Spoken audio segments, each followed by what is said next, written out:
பேசுவதற்காக நீங்கள் 10 மணி நெருங்க கூட உட்கார்ந்து இருக்கக்கூடிய உங்களுடைய பாதாதி உள்ளங்களுக்கு எங்களுடைய மனமார்ந்த வணக்கங்கள். அவங்க ரொம்ப அழகா ஒரு விஷயத்த சொன்னாங்க. அவன் ஒரு தச்சனாக தம்பியா இருந்தா அவன் அடியாள் போல் வேலை ஏவல் செய்தி அப்படின்னு சொல்லிட்டு அம்மா சொன்னதை கேட்டான்னு சொன்னாங்களா? அப்படின்னா என்ன?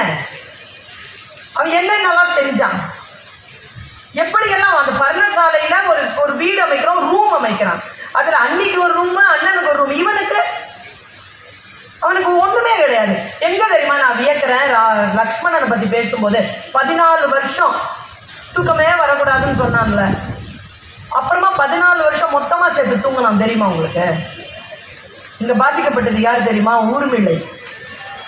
அவளை பத்தி யாருமே சொல்றது இல்லை. மிஸ்ஸஸ் லக்ஷ்மணன் 14 வருஷம் இந்த ஆள் பிரிஞ்சு இருந்தான்.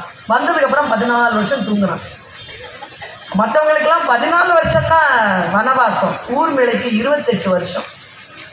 இப்படியெல்லாம் தியாகம் செய்கின்றவர்கள் உள்ள இருக்கிறாங்க. இதுல ஒரு காட்சி, அவன் பர்ணசாலை அமைச்சானா, அது அவ்வளோ தேர்ந்து அமைக்கிறாம நீங்க எப்படி அதை ஃபீல் பண்ணியிருக்கீங்கன்னு தெரியாது.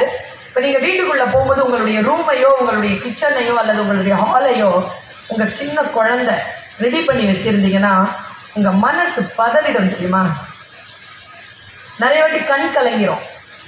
நீயா பாப்பா செஞ்ச, நீயாடா தம்பி செஞ்ச, அந்த மாதிரி கண் கலங்குறானா ராமன். அப்படி ஒரு பாட்டு பாருங்க. உள்ள பர்ணசாலைக்குள் போறாங்க. கம்பர் எழுதுகிறார், இளையவர் பார்த்து இரு குன்று போல குவிய தோளினாய். குன்று மாதிரி உயர்ந்து இருக்கக்கூடிய தோளை உடைய தம்பியே, என்று கற்றனை இது போல் எங்கடா கத்துக்கிட்ட? நானும் நீ சேர்ந்து தானடா வளர்ந்தோம். நீ உனக்கு இதெல்லாம் தெரியலே, எனக்கு தெரியாதே. நான் என்ன பண்ணிட்டு இருக்கும் போது நீ இது கத்துக்கிட்ட? எப்பவுமே என் கூட தானே இருந்த, நீ எப்படா இதெல்லாம் நீ கத்துக்கிட்ட என்று நீ கற்றனை இது போல் என்றான். துன்று தாமரை கண் பனி சோர்கின்றான். அழுதபடியே இருந்தானாம் ராமன். தொண்டுக்கு முன்னால என்னங்க பரிசு தந்துட முடியும்? அம்மா நீ என்ன இவ்வளோ பாத்தியம்மா, இந்தாம்மா 2 வளையல் வச்சுக்கோமான்னு சொன்ன போதுமா? பாமா உன்னை டூர் கூட்டிகிட்டு போகிறேன் போதுமா? பாமா டாக்டர் கிட்ட போகலாம் போதுமா? அந்த தொண்டைக்கு, அந்த அவர்கள் செய்த தொண்டிற்கு நீங்கள் திருப்பி செய்யக்கூடிய வேலை என்ன தெரியுமா? கண்கள் பனிக்க உருகி ஒரு சொட்டு கண்ணீர் வந்துச்சுன்னு வச்சுக்கோங்களேன், அந்த தொண்டுக்கு நீங்கள் அதை கரெக்டாக என்னமோ சொல்லிட்டீங்கன்னு அர்த்தம். அவன் அழுகுறான். இந்த மாதிரி இன்னொரு இடத்துல அழுகிறான் இதே தொண்டுக்காக. எல்லாரும் சேர்ந்து வாங்க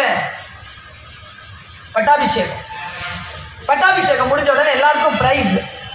நீ வா, உனக்கு இது இந்தா, உனக்கு இது இந்தா, உனக்கு இதுன்னு எல்லாருக்கும் கொடுத்துட்டான். ஒரு தொண்டனுக்கு மட்டும் எதுவும் கொடுக்கலைங்க. அவனால எதுவும் கொடுக்க முடியல. அவன் தான் அனுமன். அவனை மாதிரி தொண்டு செய்ய முடியுமா? அனுமன் மாதிரி தொண்டு செய்ய முடியுமா? பாருங்களேன். உங்க எல்லாருக்கும் சொல்ல, சின்ன பிள்ளைங்க நிறைய பேர் இருக்கிறீங்க, சின்ன பிள்ளைகளுடைய பெற்றோர்கள் இருக்கிறீர்கள். உங்க எல்லாருக்கும் சொல்றேன், ஒரு ரகசியங்க அது பிள்ளை வளர்க்கறதுல. அனுமனுக்கு மட்டும் என்ன தெரியுமா பலம்? ஏன் தெரியுமா அனுமன் பலசாலி? ஒன்றும் இல்லை, அவனை புகழ்ந்து பேசிட்டே இருந்தால் அவன் பலம் பெறுவான். நீங்கள் மற்ற இடங்கள்ல என்ன பிரார்த்தனை செய்கிறீங்களோ, அனுமன் கிட்ட மட்டும் போய் அவனை புகழ்ந்துக்கிட்டே இருந்தீங்கன்னா அவன் வளர்ந்துக்கிட்டே இருப்பான். அதனால தான் அவனுக்கு விஸ்வரூபம். நீங்கள் எங்கேயுமே போக வேண்டாம். ராமனை பார்க்கணுன்னா நீங்கள் அனுமன் கிட்ட பார்த்துக்கலாம். அது எங்கே கிடைச்சது தெரியுமா? கடைசியாக ராமன் கொடுத்த பரிசு அது. போய் இப்படியே நிற்கிறான். அந்த பாட்டு யார்கிட்ட? தொண்டு செஞ்ச அனுமனுக்கு முன்னால ராமன் இப்படி நிற்கிறான். நெடிது நின்றான், கண்கள் சோர நெடிது நின்றான். அழுதுகிட்டே அனுமன் கிட்ட நின்றுட்டு இப்படி நின்றுட்டு, அனுமா நீ செஞ்ச தொண்டுக்கு நான் எதுவும் செய்ய முடியாதுடா. ஒன்று செய்யறியா? என்னை கட்டி பிடிச்சிக்கிறியா? என்னை கட்டி பிடிச்சிக்கோடா. நான் உன்னை பிடிச்சேன்னு வச்சுக்கோ, ஏன் நீ எனக்குள்ள அடக்கமாயிடுவேன். நான் பெரியவன், நீ சின்னவன். நீ என்ன கட்டி பிடிச்சிக்கோடா, உனக்குள்ள நான் போயிடுறேன், நீ தாண்டா பெரியவன் என்று சொல்லி அவனுக்குள் தன்னை அடக்கி கொண்டவன். அதனால தான் ஆரம்பத்தில் சொன்னாங்க, பெரிது பெரிது புவனம் பெரிது, புவனமோ நான்முகன் படைப்பு, நான்முகன் திருமால் உந்தியில் பிறந்தோன், திருமால் அலைக்கடல் துயின்றோன், அலைக்கடல் சிறுமுனி கலசத்துள் அடக்கம், சிறுமுனி கலசமோ புவியில் சிறுமண், உமையோ அரவினுக்கு ஒரு தலைவாரம், அறவோ உமையவள் சிறுவிரல் மோதிரம், உமையவள் ஈசனுள் அடக்கம், ஈசன் தொண்டனுள் அடக்கம், தொண்டரின் பெருமையை சொல்லவும் வேண்டுமோ. தொண்டு பெருசுங்க, ரொம்ப பெருசு.